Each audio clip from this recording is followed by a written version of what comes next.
Impact segment tonight, the Health and Human Services Department has spent more than $3 million on a pro-Obamacare commercial starring Andy Griffith.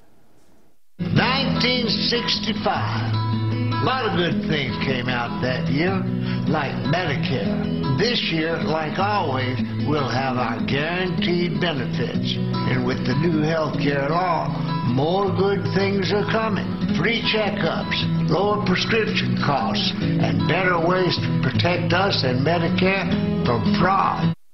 Think Andy knows President Obama wants to raise his taxes? I don't think he knows. Now, the problem with that spot is the nonpartisan website factcheck.org says it's not true. Some Americans will see their Medicare benefits change drastically for the worse, although there is no truth to the rumor that Floyd the barber will be one of them. Joining us now from Los Angeles, radio commentator Leslie Marshall, who doesn't know who Floyd the barber is, and here in the studio, Fox News analyst Ellis Hennigan, who used to write scripts for Mayberry RFD. I'm an Opie guy more, actually. All right, look, first of all, let's get to the $3 million being spent by the government, our tax dollars, on this kind of propaganda by Andy. Come on. Wait a second. You and I both work in television. You're now against television advertising? No, stop. I want it to be 10 million. I've heard spin.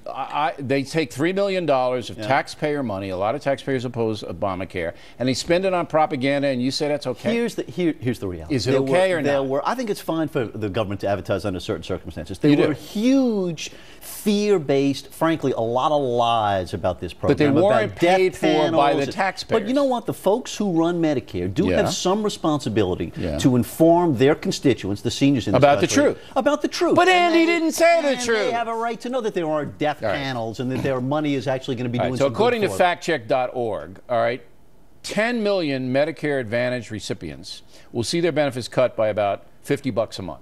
So that's not what Andy's saying here. You know, actually, if you want to parse and get to the real technicality, no, I want you to address. No, what I'm saying, factcheck.org saying 10 million people are going to get it. Here's the reality. Right. Yes, it's advertising speak. Yes, it's smush. It's a little weaselly. In the way that a lot of advertising is, frankly. But it's technically correct. The guaranteed benefits aren't cut. Are you telling me Opie's father is being a weasel? Is that what you're doing? I'm saying that there is a standard that goes on in advertising. I hate to say because we make our money at it, but you know, Leslie, I don't know what Ellis is talking about, but all I know is that this fact check, and it's a nonpartisan group, not a conservative group, says, look, 10 million Americans are going to have their Medicaid benefit. I want to get this right, okay? Cut by about $50 a month, so that Andy is not telling the truth on our dime. You should be outraged out there, Leslie. Are you? Well, the only outrage I have is that 23% that's being cut to physicians is going to affect my household because my husband's one of those Medicare providers. But when you look at these people, Bill, let me stop you now. So your husband's a doctor, okay, and he's going to make less money, all right, because of the Obamacare thing, and you're concerned because you can't buy more jewelry, or what is that? No, I never said that, Bill. Oh, you're bad. Oh, no, not at all. Boy, that threw me. No, what I'm saying is I agree with Ellis, there's advertising. How come nobody was outraged, Democrats in California were at least, when Bush was spending $22 million on an ad with information? And I agree with Ellis before the election. Leslie, what ad was that?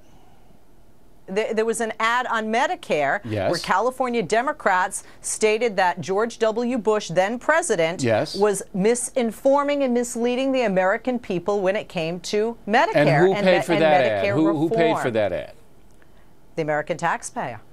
All right. We'll check it out. But look, we have a $3 million, and granted, it's chump change when you have a $14 trillion deficit. But I'm saying to myself, it's just not right. It's just not right. And by the way, I want to be fair to Andy Griffith. He didn't get any money. He didn't get paid. And Bill, listen, the natural extension of this argument that you're making, although it's kind of appealing in a way, government should shut down all PR operations, should never advertise, shouldn't communicate. I don't mind a public service announcement that is fact-based in stone. But now we find out that Andy is misleading the public. And look, strip your ideology away. It has nothing to do with ideology. No, you're paying for Andy to mislead you. Does that make any sense? What I'm saying. In the modern age, Bill, and you understand this in the communication world, government needs to talk to people. Okay, but they need to talk to people in a straight way. And the arena that they're operating in is the arena that all of us operate in. It's debate, it's shorthand, it's passion. You know that. Leslie, I'll make one last attempt. Are you offended that you paid for Andy Griffith to mislead you? I'm offended by that. Are you, Leslie? First of all, I am not, because Andy Griffith didn't get the money. Second of all, because in advertising, let me tell you, if in advertising nowadays, Bill, I'm sorry, but if we can get the majority of the message out there, I think that is what we needed. The majority of the message to be clear. I just want the record to show that both Leslie and Ellis are not offended that their taxpayer money was spent to mislead them. No. Therefore, after the program, I'm going to give you their addresses.